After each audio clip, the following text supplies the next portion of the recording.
My name is Nico Lagan, and I'm too conservative for the conservatives. My co-host, Rob Ambrose, not woke enough for the liberals.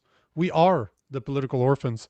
As always, we want to hear from you, so make sure to leave us a comment below. Obviously, make sure to like the stream. And if you've never seen us before, subscribe. It's pretty simple. What's going on, man? What's happening, brother? What are you up to? Bro, hopefully my mic is finally fixed. Got a new laptop running, so now I have two laptops on my Two on my laptops, desk, new so mics. Yeah, it so far it sounds just need a new good. face. Just need a new face. Yeah. New face, and then you'll be all set. All set. So there's obviously there's a bunch of stuff we need to talk about. We need to talk about Brookfield, about the new deal that did you hear about the $80 billion deal or partnership that they just made with the US government to build the nuclear one? to build nuclear reactor. Hopefully we get the time to speak about the veteran. There's a scandal going on right now where it seems that veterans are being offered maid over treatment. I heard that. Obviously, the story of the day is just a continuation of the past 3 days because Doug Ford is the twat that never stops giving. So I don't know if you heard about this, but the US Ambassador to Canada lost his shit at an Ontario trade event yesterday. Started swearing at the Ontario representative that's been dealing with the trade negotiation in the US. Really? And Twatty boy went back and said, you need to apologize, talking to the ambassador, because he lost his shit over the Reagan. What? Doug Ford demands that the United States ambassador apologize? What an idiot, man. What are these people? So the guy lost his shit because of the Reagan ad campaigns. Then he Doughboy heard about it, and then he released a video talking that he wants Hoekstra to apologize to his representative because, I quote, it's his champion. He won't stop using that word. I want to smack him every time I dislike that man so much. When are these idiots going to realize we're not the ones with the big dick in this negotiation? We're not the ones who can go around demanding apologies because we don't have a stick. We don't have they say speak softly and carry a big stick. We're speaking loudly, but we ain't got no stick. Did you hear the White House has said that trade talks were already going south before the Reagan ad? So it wasn't even because Carney was. I think he's trying to get the message like, oh, we were almost close to a deal, but it turns out, maybe this is why he didn't want the bad press of a failing negotiation. So he let Dougie do his dirty work.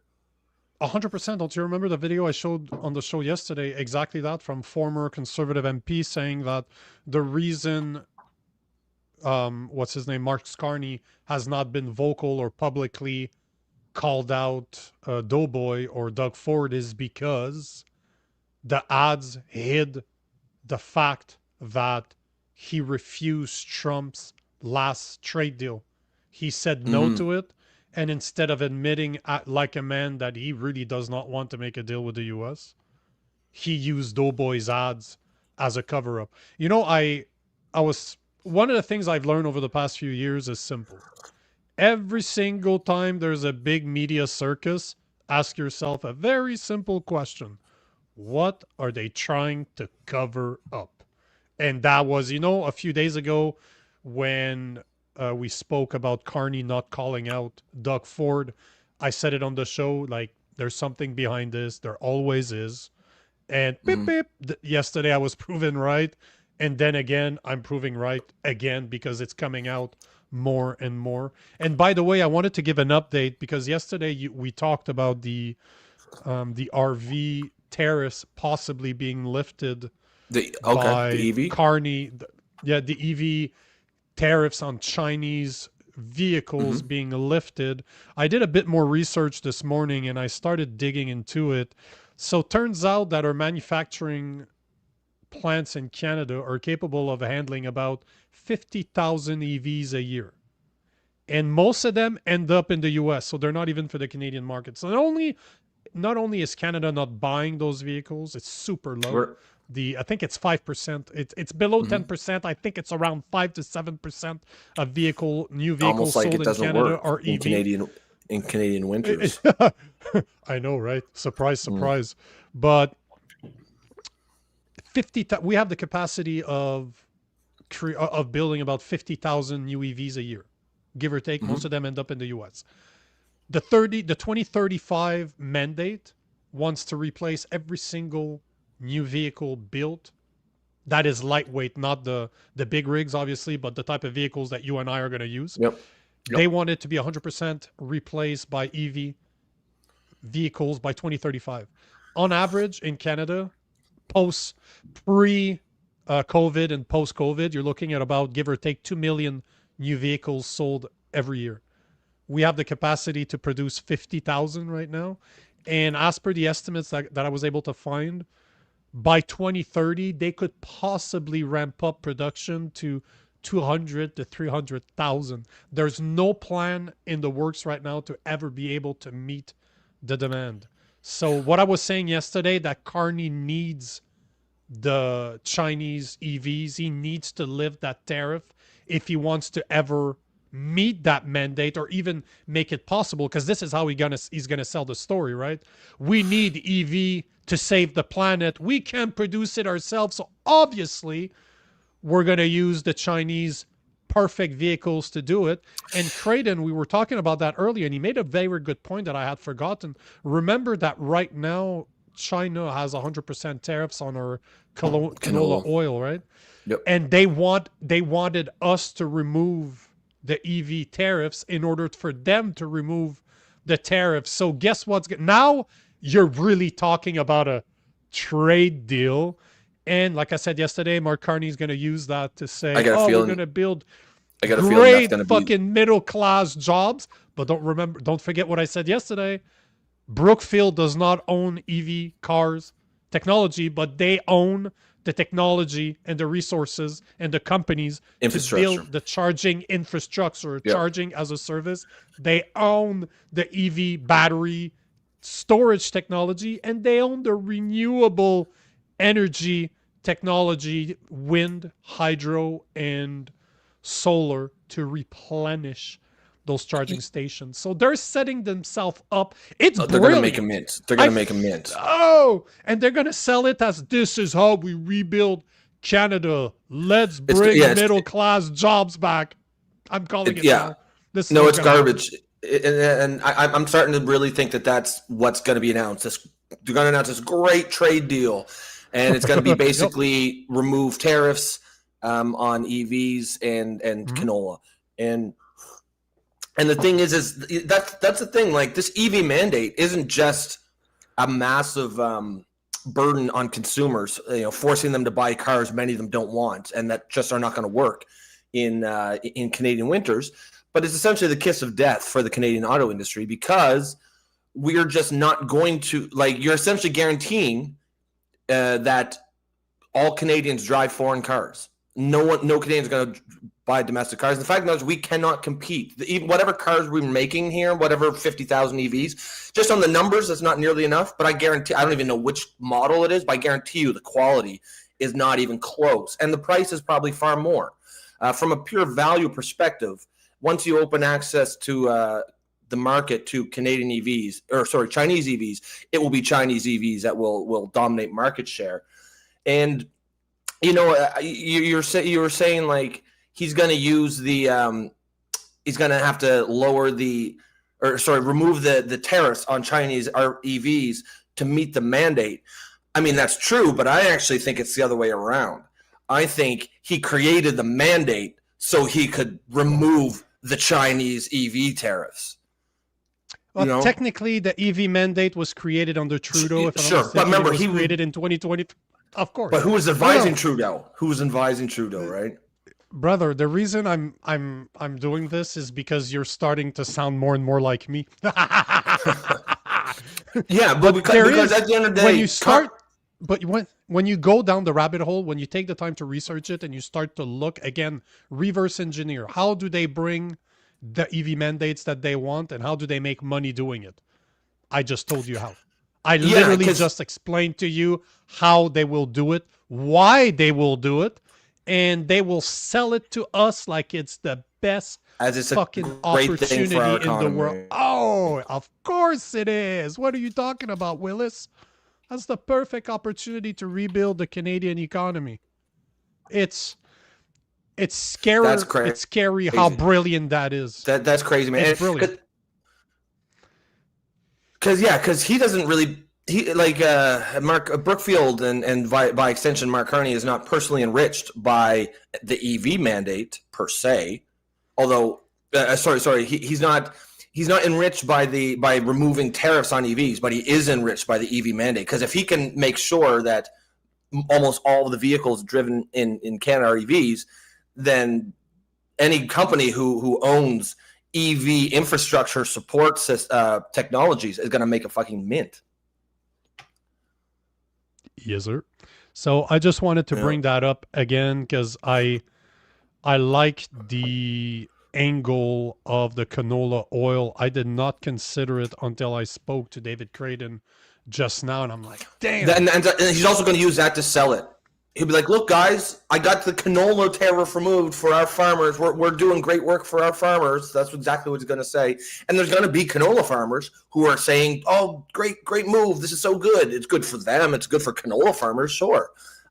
It's bad for everyone else. But, that's what's interesting, because when I brought up the EV, lifting the tariffs for EVs, David Creighton actually agreed. He's like, yeah, that's a good idea because of the canola oil. And then I went down the rabbit hole of Brookfield, and he's like, oh, whoops. Because people, and I'm not saying he doesn't do that, it's just I do too much research for my own good. I love fucking rabbit holes, and next thing you know, I'm 3 hours and I'm like, oh, motherfucker, why did I do that? Like, I wasted a good chunk of my day researching stuff. But it's nuts. When you start putting it together, the evidence is right there. It's right in front of us. You just need to find it. On a somewhat related note, regarding, say, like climate change hysteria and narratives, did you hear Bill Gates? He's done an about face. Now he's completely changed his narrative now, and he says, "Oh, it's actually climate change is not going to be an existential threat, and we should focus our resources on." I forget what he said. Something like, like poverty and disease control. So, in other words, what that means is he's got another pandemic in the works. He has another pandemic in the works, and he's basically telling you, just what you said there. I haven't researched it, but just from the words that you use, this to me is the perfect implementation of communism. Remember, during COVID, they started giving people free money every month. You can stop working, apply for it. We'll give you money every month so that you can live and do whatever you want. I continue doing my own thing, and I didn't take the money. But all to say that was a test. I can't remember what it was called off the top of my head, what the name of the program was called, but I could see that the next one they're going to do it. It's the best opportunity. Destroy the economy in order to become the supplier. We will take care of you. Don't worry. We will take care of you. And this is just a matter of time, man. It doesn't matter if it's AI that replaces job, UBI. Yeah, that's universal basic income, but that's not what I meant. Bristle Tube, I see your comment there, but there was a term, how it was called in Canada. There was a specific SCRB, S-C-R-B, I think is how it was called. I just can't remember what it stood for. C-E-R-B. But what you're describing, SCRB. Yeah, it is not Serbia. I just Googled Serb. It gave Cerberus, the three-headed mythological creature. We're talking about Canada's emergency response benefit. Serb. Yep. But yeah, no, it's really interesting to see him just do such an about face on this narrative, because he's now saying it's not an existential threat. He's saying basically, it's still, it's a concern, but it's not gonna wipe out humanity or something like that, which is complete opposite of what him and all the elites have been saying. And what I'm taking from this is I see that as evidence in support of the argument that the climate narrative hysteria was manufactured in order to push certain, whether it's ideas or manufactured consent from the population. And then I think he's realized, and we've even discussed this on the show, that it seems like the hysteria is starting to die down. I think it's more or less the elites have realized they've gotten as much as they can from this one, and now they'll just shift to the next fear tactic.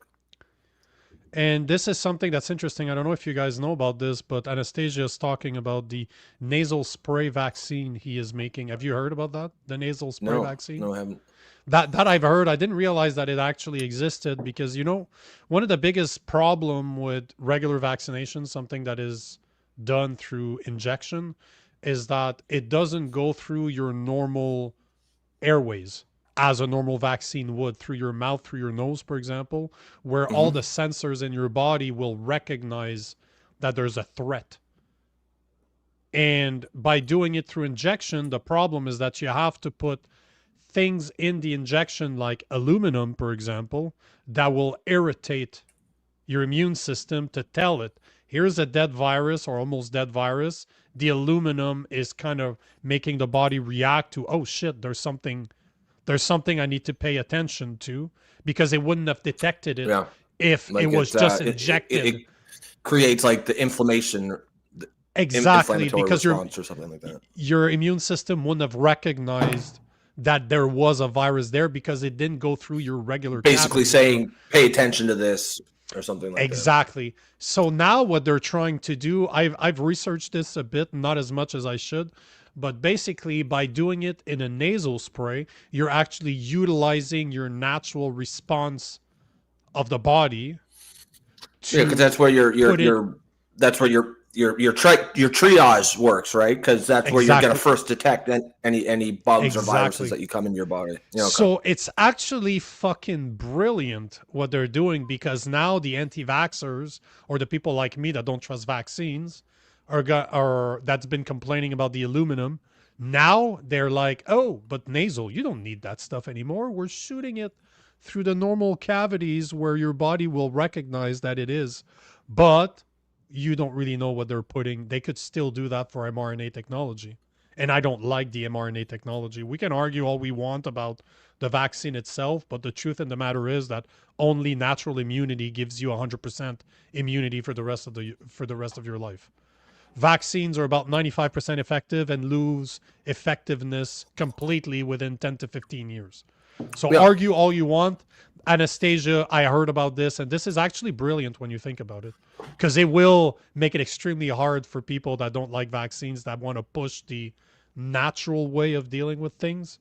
That's going to be hard to put. The narrative is going to get more complicated, because everything that we don't like about vaccines with the nasal injection or the nasal spray completely nullifies the aluminum, the mercury, and all the stuff that we've been saying is bad for you. It's actually brilliant. The people that I don't like are very fucking smart. They're very fucking smart. Yeah. I mean, it'll certainly change the debate and how that goes. Mike McKenzie says, I think it's obvious they make up history, or make history up and the future to control the narrative. Yeah, I mean, that's a good point. And I mean, I think everyone knows that, there's a famous saying, what is it? History is written by the victors. And, I think there's an Orwell quote in 1984 somewhere where it says something like, he who controls the past controls the future. So that explains why typically authoritarian governments will often change history to create their desired narrative. But I think it's also worth mentioning that it's actually more effective to control people when you control the future, when you make up the future, right? Because the past is the past, it's already happened, but the future hasn't happened yet. So you can actually really control people's behavior. And I mean, obviously the climate change narrative was a good example of doing exactly that. They made up the future, right? Like they told us what was going to happen, and it looks now like that's not going to happen. But over the course of the last 20, 30 years, how many hundreds of billions, if not trillions of dollars have been diverted to,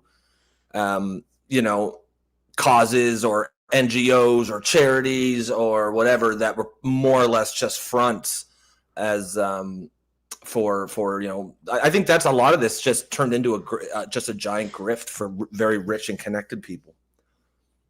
Man, you're sounding more and more like a conspiracy theorist every day. You know, bro, it's like I'm seeing somebody evolve. Like I'm gonna have a tear of joy at one point, like just one. But you're absolutely right. It's just when you start looking at intent, when you don't trust the person that's telling you something and you start to research it, then you have to pay attention and you start seeing dots that connects all over the place. That's the same thing with the EV mandates, right? Nobody's talking about that. I'm the first one to connect those dots. That doesn't mean that I'm the only one that's going to figure it out. I went down that rabbit hole. I looked into it. But as soon as you start researching, there's conspiracy theories all over the fucking place. And climate change is definitely a grift, a very expensive grift, at least for us. A lot of people made money on that. Yeah, one, that's sure. Yeah, and it's just really, it's funny. It's interesting to see Bill Gates, who's been one of the head cheerleaders for it, doing about face. It'll be really interesting to see if the rest of them follow suit, and that will where that will leave the rank and file. Because the regular people, like many people, just believe it. Like it's not a grift for them; they just believe it. It'll be interesting to see what happens when the rug gets pulled under them on this narrative. Because so many people have based their entire lives, pick careers. I used to date a girl during COVID, and she had a master's in engineering, and then she went to become a climate change engineer. You know what I mean? Like, she's got a ton of student debt, has a really good job now, gets paid really well, but 5 years from now, hard to see how that's even an employable position. Same people that like the DEI, that were part of DEI. DEI how they're going to feel when the rug gets pulled out. Yeah. When the rug, that's an interesting choice of word. The rug gets pulled out from underneath them. How about we get into the main subject of the day, what's going on between Doug Ford and US Ambassador to Canada, Hoekstra. And here's a small video. I'm sorry to keep on putting Doug Ford on video, but I have no choice. It is what it is. But here's Doug Ford urging U.S. Ambassador Hoekstra to apologize after losing his shit on his champion at the Ontario trade rep. And tell me you don't want to smack him.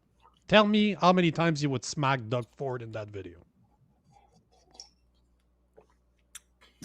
My second question is the Globe and Mail has a piece that speaks about Ambassador Hoekstra, to use a blunt phrase, cursing out your Ontario representative in the United States at a meeting. What do you say to that? This was related to your advertisement related to Donald Reagan. Yeah. What's your response to Ambassador Hoekstra's words? Come on, Ambassador. He's a guy. You know something? I like him. Pete, you got to call Dave up and apologize. It's simple. You know, the cheese slipped off the cracker. I get it. You're ticked off. But call the guy up because you're a good guy, and Dave's my champion. The guy is just instrumental in these trade deals down in Washington. And, you know, something people get hot. They get heated. I get heated sometimes. But just call the guy up and bury the hatchet, because the ambassador's a good guy, actually. I love Dave. I like the ambassador, so he knows what to do. Come on, Pete, you've been around for before Moses. Call the guy up and apologize. Let's start getting back on track. You apologize so that we can get back on track. Hey, asshole. You're the one that ran an anti-tariff campaign using one of the most beloved president and curved his words. You rearranged his words to make it sound like he was 100% against tariffs. Now that Pete Hoekstra lost his shit on your champion, he needs to apologize. You fat motherfucker, you. What the fuck? How does that guy still have a job? That's what blows my mind. That's great. That's great. Where I like how he's like, you know, this guy's my champion. He's instrumental in all these trade negotiations. Yeah?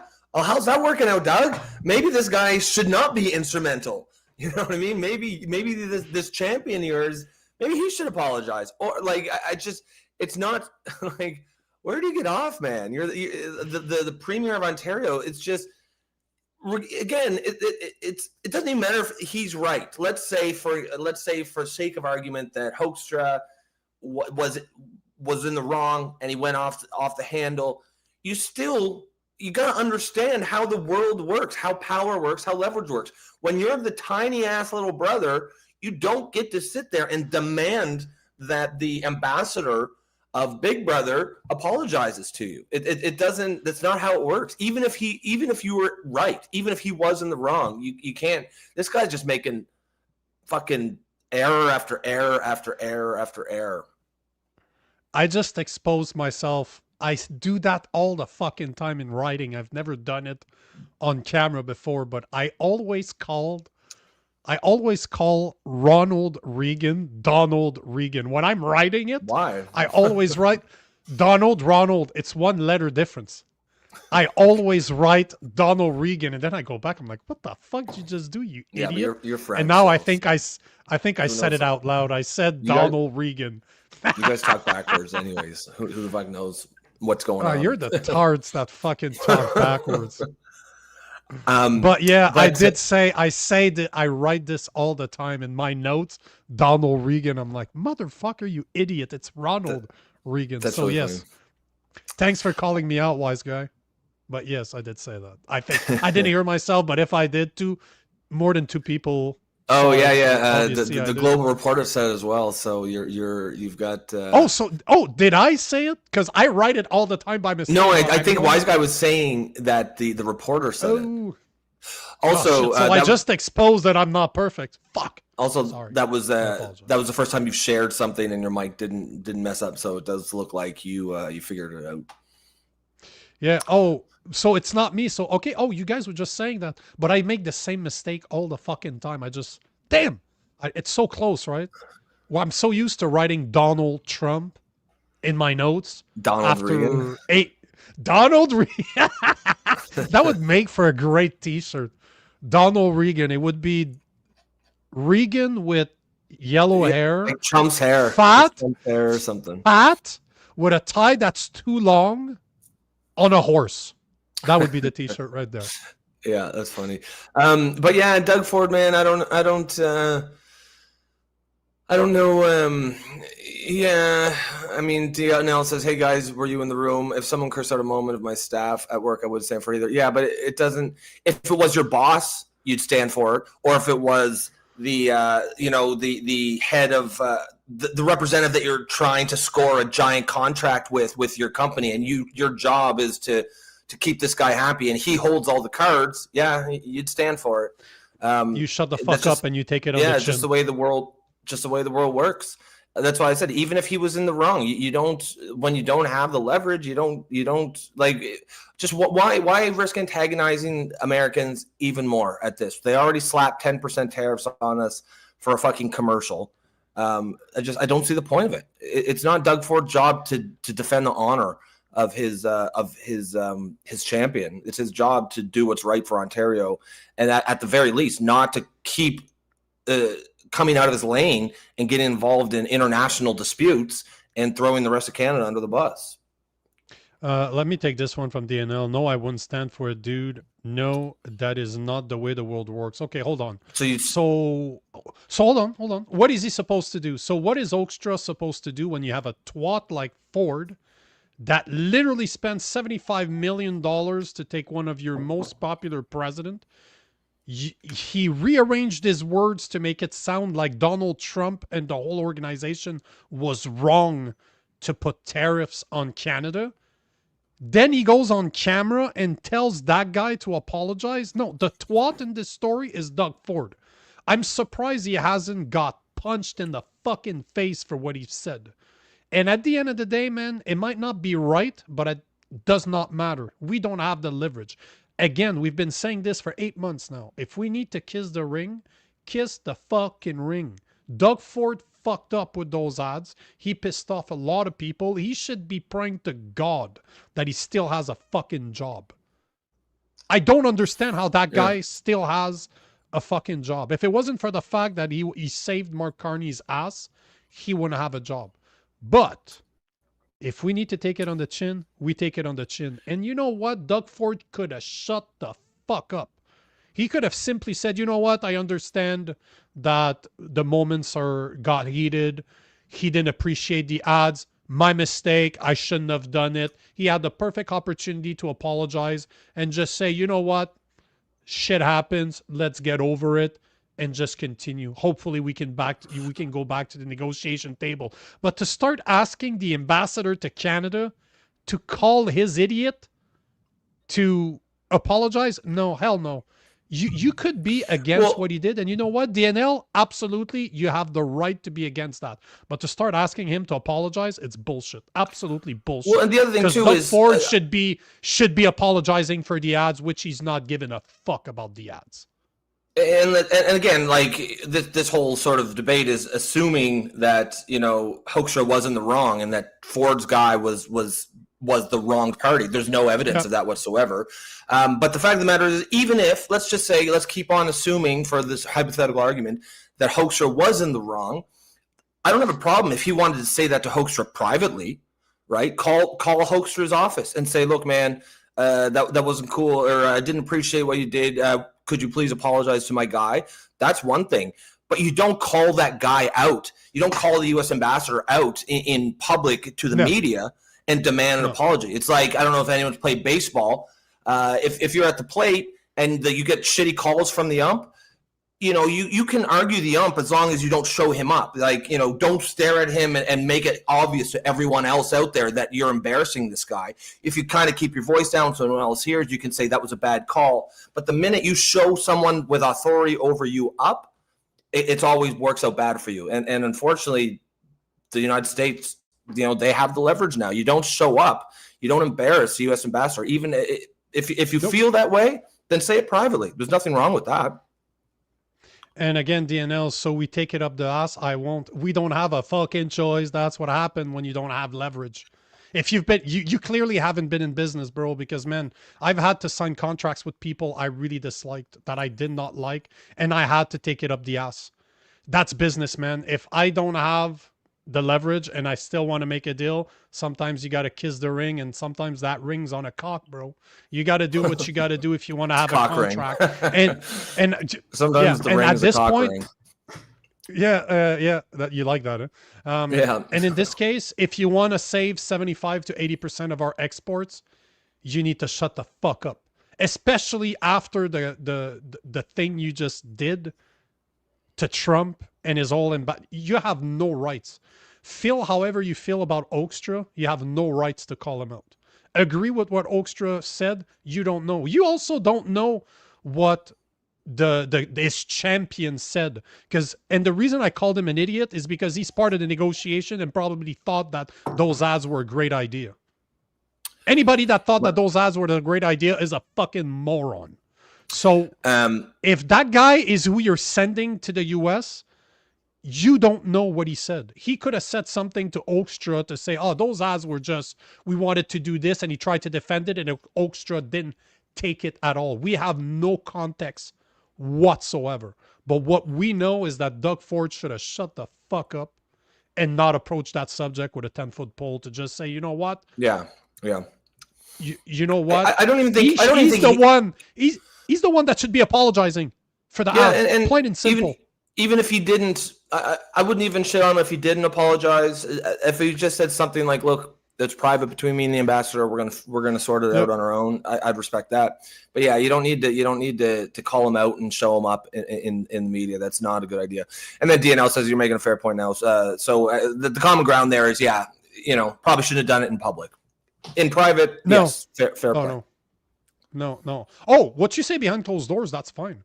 Do I think that Hoekstra is right to swear at people? No. But at the end of the day, I had to suck up this type of bad behavior in the past, because guess what? If I don't have the leverage and I want to deal, sometimes you deal with a lot of assholes out there and they know that they have the power. And I'm not saying Hoekstra's an asshole. I'm just saying that's asshole behavior.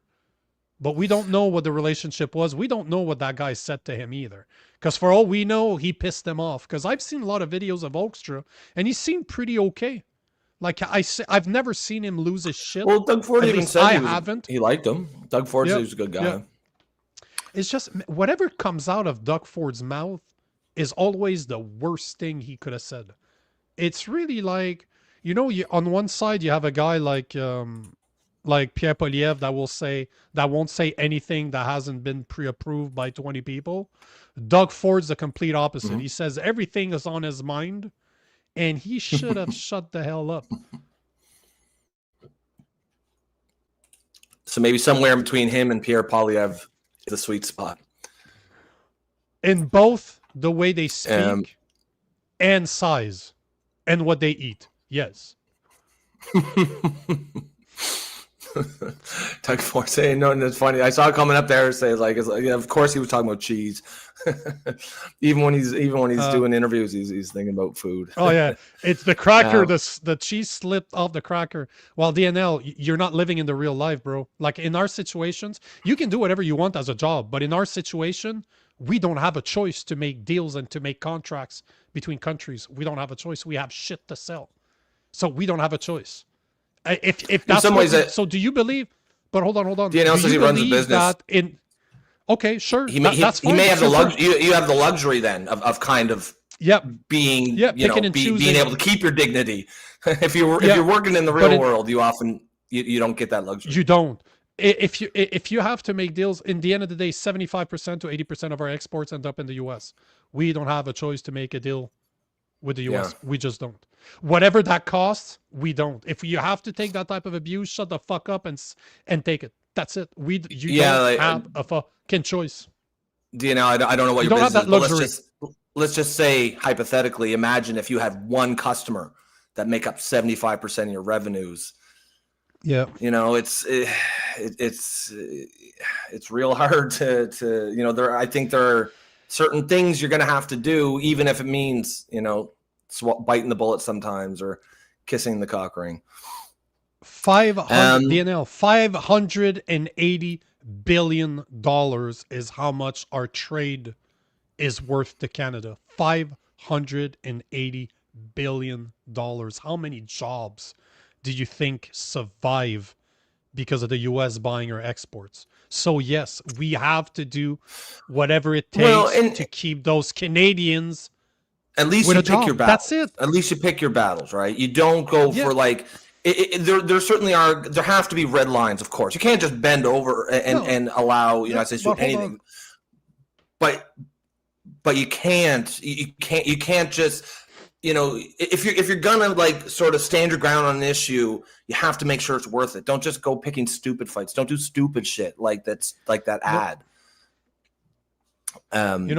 Sheldon Forbes is making a great point. I guess Canada. Oh no, that's not the one. Sorry. This one here. Sheldon Forbes, nice to see you. I don't think I've ever seen your name before, so welcome to the show. Without America, Canada has no economy. Ding, ding, ding, ding, ding, ding, ding, ding, ding. Yeah. Winner, chicken dinner. 10 years of and that's not a good. Have made us. That's not an ideal situation. Make no mistake. I think the past 10 years of liberal policies have put us dependent on the U.S. Instead of us developing and exploiting our natural resources like our forestry, like building pipelines so that we can bring Alberta's oil throughout Canada and the world.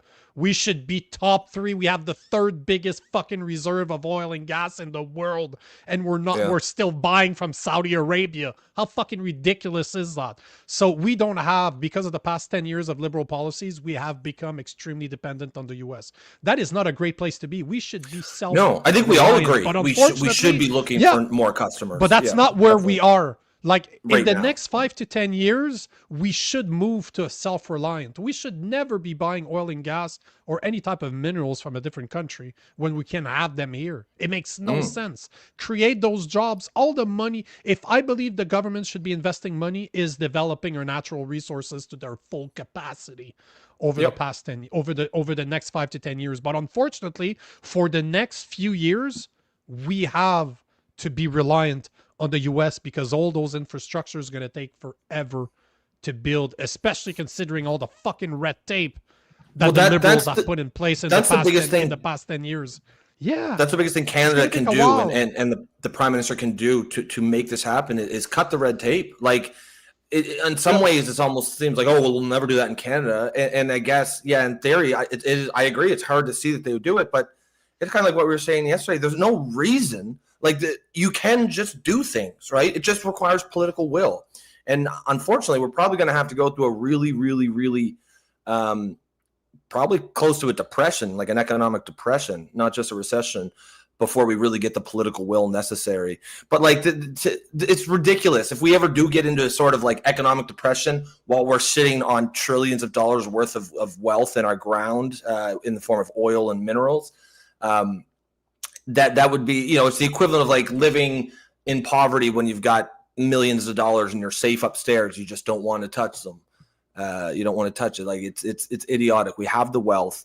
We just require the political will needed to get it out of the ground. Argentina being the perfect example. Look at what happened. They went communist for years, completely destroyed their economy. And now the new leader is just fucking walking around with a chainsaw. Literally, he has a chainsaw as part of his fucking selling platform. But who is it? Miley or something? Yeah, Miley, yeah. So he's rebuilding that country. So it's possible to get out of it. But unfortunately, even Argentina doesn't even have the natural resources that we have. This is what blows my mind. You're absolutely right. It's literally, I'm living in the street, but my wallet is literally filled with bank cards with billions of dollars on it. I just don't want to go cash it out. I don't want we have the wealth to go take. It's right there. It's right there. You can't be bothered. We just can't be bothered. DNL, no. And that's the last the last one I'll take on this. But DNL is stop is not just what the liberals. It is successful liberals and conservative government that got us into. No, it's the liberals. The conservatives were about exploiting our natural resources. That we're trying to build pipelines. The liberals, literally, Trudeau bought pipelines in order to stop using them. He used our own money to buy pipelines to stop developing them. It's the most idiotic thing ever. So, no, DNL, I see where you're going. You don't want to talk against 10 years of liberal policies, but at the end of the day, this is where it started. It is not Harper that started this. It is Trudeau over the past 10 years. Plain and simple. But I'm not saying that Harper was a great president, was a great prime minister. He's the one that opened the door to mass immigration. It's his change in the law that allowed the Trudeau government to take advantage of mass immigration. Also, he opened the door to China too. And then of course he did. They kind of. I'm not here to say that Harper was a great a great prime minister. He was a WEF supporter. He is a globalist too. All I'm saying is, the past 10 years of liberal policies have killed our natural resources, or natural resource sector, especially oil and gas. Yep, and at the end of the day, it's obviously, we have a show about politics. We're going to talk about things like who's to blame in the past. But the most important thing is, okay, the past is a past. Let's worry about the future right now. Let's talk about what we're going to do right now, 5 years from now, 10 years from now. I think that's where the most important discussion happens. And the plan is there. It's really not complicated. Make a deal with the US for the next few years, then start today to build. Yeah, we have to start today. To build. It's going to take 5 to 10 years. Yeah, because you have to. Not only do you have to get the oil out of the ground, you need to buy you need to build the pipelines that goes coast to coast. Fuck Quebec.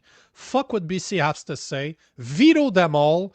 We're building the fucking pipelines going all the way to the Atlantic, all the way to the Pacific. Fuck you and what you have to say about it, and build refineries so that we stop sending our oil and gas to the US to be refined so that they can sell it back to us more expensive. No, build the refineries here, build the pipelines, start exploiting our refineries. We have minerals all over the capacity. Place. And that's no jab forever says as well. We need refineries. Like, there's an entire 100%. Infrastructure that we need. The good news is jobs. Yeah, like the payoff for this kind of stuff, for the exploitation of resources, that's 5 to 10 years down the road. But the jobs required to build it, we can get those benefits now, right? Those are jobs now, tomorrow, next week. Again, all it takes is political will. It's one of those things. If you're going to borrow, if you're going to go into deficit, Don't do it to fund fucking CERB and stupid programs, which is what they're going to do it once we really tip into recession. Yep. They're gonna go with deficits to fund giveaways and money. What they should do is go into deficit and just plow like a fucking $1 trillion into the infrastructure of this country. Put Canadians back to work. At the same time as you're doing that, start either creating or endowing programs in trade colleges so we can get the welders and the metal workers and the pipe fitters that we need for all this. Just get the whole country humming again. And everything we're saying here, this is not partisan. This has nothing to do with left or right. This is just common sense, basic economics, getting the country back on fucking track. Sheldon Forbes, Nico, no one will invest in Canada. It's not worth its taxes and red tape are too high. But that's, not right now. Is the only time. No, but hold on. This is the only time I will say that we should go live on a credit card in order to invest our country. If I agree with a deficit right now, is to rebuild this fucking country. Build the refineries, build the pipelines, open the floodgate for oil and gas, remove the red tape. I don't care how much it costs, the amount of money that we're going to make, we could literally within the next 5 to 10 years become top 3 energy superpower. We have the biggest hydroelectricity capabilities in the world in Quebec. We have the 3rd largest reserve of oil and gas in Alberta. Just between those two, we could literally become top 3 superpower, energy superpower in the world. We got everything we need. But we're too. But let's put it in the ground and buy gas from Saudi Arabia. Yeah. It's that crazy. Sounds like a... Yeah, it is insane. As DNL says, agree with you on this, Nico. Stop exporting our resources to the U.S. And that's true whether it's natural resources or manufactured products. But the real money, the real wealth is created in finished products, not in raw materials. Right, so and the jobs that it would create right here. You have to build those pipelines. You have to build those refineries. You need guys, and those are good jobs, fields. Good paying jobs, right? And this is all over the place. You're gonna get jobs in Alberta, Saskatchewan, Manitoba, Ontario, Quebec. You're going to get it in BC, Alberta. It's going to be everywhere. The port, you're going to have to build more ports in Montreal, build more ports in BC, maybe build more ports on, Manitoba, that gets access to the north. Hey, man, you would literally boom the economy over the whole fucking country. Good paying jobs. We could finally afford to export. To get mass immigration, would be able to supply them with everything that they need. Can you imagine? Fuck. It's crazy. And I mean, even, me and you we're early 40s. I don't think we've ever been alive when like the country's really been thriving. It's always been this sort of managed decline feel, but just imagine how that would feel, like a boom time. Actually, I can kind of remember vaguely like 2005, 2006, 2007, remember when oil was crazy high and it was in the middle of like the subprime crisis and there was money sloshing around the entire system. That felt like a boom time, especially like out in Alberta. I remember, I've had so many friends going there. In the East Coast, so many going, and that felt nice for a year or two. We didn't realize at the time it was all a mirage. It was all based on enormous fraud down in the United States housing sector. But for it'd be nice to have that feeling, but based on sound economics. You've got your buddies coming back. They go, they would go out, I'm sure your friends did the same. You'd go out for 2 weeks, come back 2 weeks and just have a stack of cash, like ton of They'd cash. They'd stay there for 6 months to a year, bro. All they would do is work make money. They'd work 10, 14 days in a row. The companies would pay for their flight to go back to see their families for a few days, come back, and everything's paid for over there. They would just send the money to the family. By the time they come back, they have hundreds of thousands of dollars, bro, just ready to be spent. Like, you can literally buy a fucking house. After 2-3 years of working there back then, you could buy a house for 250 grand. So imagine you work on the oil fields for 2-3 years, rough it up for 2-3 years, send all of the money to put a down payment on a fucking house, come back, your house paid, bro. Like, that was Crazy, the dream eh? back then, man. Yeah, 2-3 yeah. years, you pay for... Because those salaries weren't like $60,000 a year. No. They were making hundreds of thousands of And this dollars. is back then when that was probably the equivalent of 250 or something today. Oh, yeah. It was crazy money. Here is another... Man, Sheldon Forbes, never seen you before, but I like your comments. Rob and Nico, government spending doesn't create wealth or prosperity. Lower tax It can if fees it's and red done tape in right. companies. It's just But never hold been on, done in right. companies, let's just finish the actual comment. And companies will come out until the new standard of living will continue to fall. The point in the matter is that there is no point lowering the taxes and removing the red tape if we're not investing. Because no companies right now, we've decimated our economy. So nobody wants to come here and invest their money, especially not with the US right there. Why? Why would you be here? There's so much red tape, and our government seems to be doing everything possible. And I'm saying they are doing everything possible. I'm just talking as a third party that wants to invest money. Why would I go to a place that they're literally trying to destroy themselves? I don't want to have my money there. I don't want that red tape. I'm going to go to the US where there's a boom. But in this case, we don't have a lot of choices. I don't like the government. I don't trust the government. I don't want the government to have any of my money.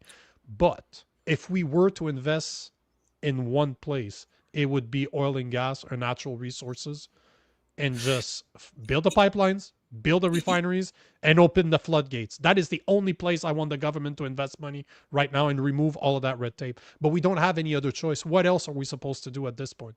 We can't change the past 10, 20 years. I can't. There's nothing I can do about it. But at the end of the day, man, we have to invest that money. But I agree with you, because now you're saying cut government spending and fees 100,000 million%, but you can cut all the taxes that you want. If people are not working, if people don't have money to pay taxes, what is it going to change? You want to be able to provide good jobs to people. But I agree, man, cut government spending. It's the only job over the past 10 years. It's the only sector over the past 10 years that has continued to grow exponentially.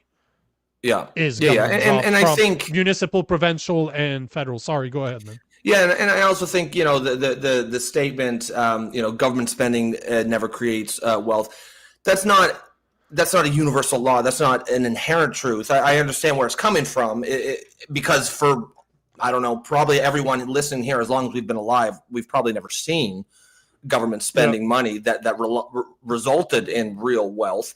But that's just because governments don't do that. If you know the history of the Great Depression, one of the big things that got the U.S. out of it was they did a massive infrastructure project. They built the Hoover Dam. They just did all these things that put Americans back to work, and essentially got America out of the Great Depression. And of course, World War II hit, and that put everyone back to work. And then they went gangbusters from there. But that was an example of government spending. It did create wealth. It's just, it's not in and of itself. If it's used to create real, permanent, sustainable jobs, good paying jobs over time, that will create wealth. And if not, it will certainly provide, jobs so people can live, healthy or happy and productive lives and thrive. At the end of the day, I'm like most of the people there. I don't trust the government, because if they wanted to do something good for us, they would have done it already. So if that's where you're coming from, Sheridan, I completely 1,000% agree with you. But the point I'm trying to make is, if you had somebody in government that really cares about the people, we have all the tools in the world to become a massive superpower if we chose to. The point I'm making here is I'm illustrating the point that we choose not to. And I'm not saying that it's just the Liberals' fault, because the Conservatives are not doing much for that either way. They're massive uniparty in Canada. They're not calling out that shit. Pierre Poilievre doesn't stand up for anything. So at the end of the day, we got a massive political problem in Canada. But it doesn't change the fact that if we really wanted to get out of this, imagine having a guy, I'm just going to say this, no matter how you feel about Donald Trump, imagine having a guy like Donald Trump showing up here and saying, yeah, we're going to start making money. That dude would change the country within a couple of years. Can you imagine having all those natural resources sitting in the ground? All it takes is political What do you wealth. guys need? Yep. Got it. Yeah. 100%. And I just so Sheridan Ford says, yeah, I think I see where the disconnect here is. You said the government doesn't produce anything what wealth or prosperity. No government employee makes nothing of value. Yeah, no, don't get me wrong. I'm not talking about government employees are not creating. I'll give you an example, a hypothetical scenario of what we're talking about. Obviously, we're talking about extracting natural resources. No, the government's not going to start an oil company and sell oil. And if they did, it would be terrible. It would become a crown corporation, it would be run terribly. What government's role is cutting the red tape and all that stuff, but providing the infrastructure. So let's say a company wants to, sink $10 billion into their oil sands operation, but they only do it on the condition that they have export capacity at the port of Churchill. Well, now the government of Canada's role, and where they will create wealth by spending money, is by building a railway or the highway to Churchill and building a port that allows that company to export their goods. That will cost billions, probably tens of billions. That's the kind of infrastructure that government can do. No, the government is not making money, but it is providing the infrastructure so that companies can extract resources and create wealth in the rest of Canada. Governments do not generate money. The only money they get their hands on is through taxation. They create, best case scenario, they create a favorable environment where wealth can be created by the wealth creators. All I want is our own taxpayers' money to be used for us. Stop sending it overseas. Stop buying shit from other countries that we really don't need because we can produce it here. Yep. Stop growing government force. Stop adding more and more bureaucrats, adding more and more red tape. I believe in a very small government, but if you're going to tax me, make sure that the taxes that we're paying are rebuilding our country. That's it. That's their whole involvement in there is to literally take the money from our pockets and build the infrastructure that we need. That's it. That's all. I think that's all. But they're not generating wealth. That we agree on 100%. They don't. For sure. Really don't. Definitely not. I think if the government was using our tax dollars to actually give us real services, give us real, quality, world-class infrastructure, world-class healthcare, world-class, education for our kids, if you want to send your kids to public school, I think people would complain a lot less, but that's not what's happening. No. What they're just taking our money. We're being taxed like crazy, and we're getting shit services. We're getting pushed on so that foreigners can come in and take advantage of all these programs that they haven't paid into, and we have to just shut our mouths about it. And if we say anything, we're racist.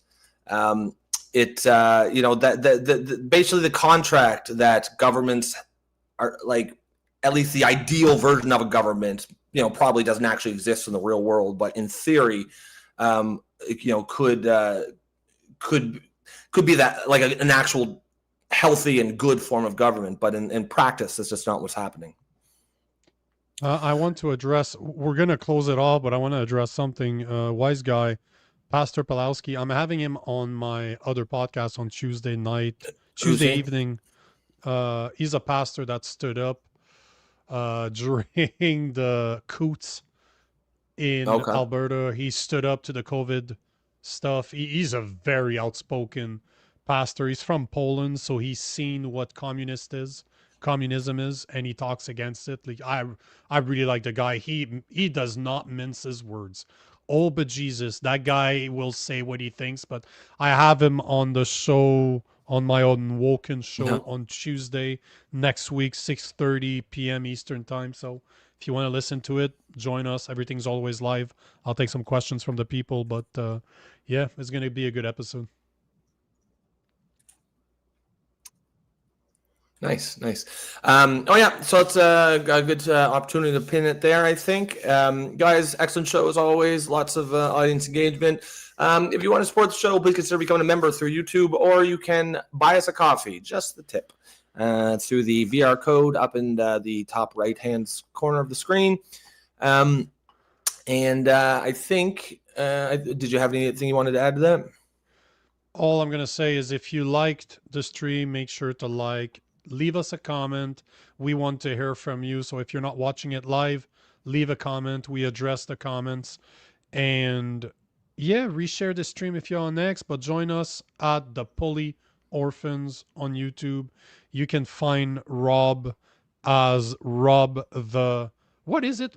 What's your fucking handle on X? Rob underscore the builder. The builder, THA. And you can X. find me on every platform out there, YouTube included, at Real Nico Lagan. And I'm gonna take one last comment from Sheridan Forbes. Thank you, Nico, for your time and service. Is greatly appreciated. Thanks for the great comments, man. I love to talk about this shit, no matter if you agree with me or not. So if you like civil discourse, hopefully we'll see you again. On that note, absolutely. guys, we'll see you tomorrow. Peace.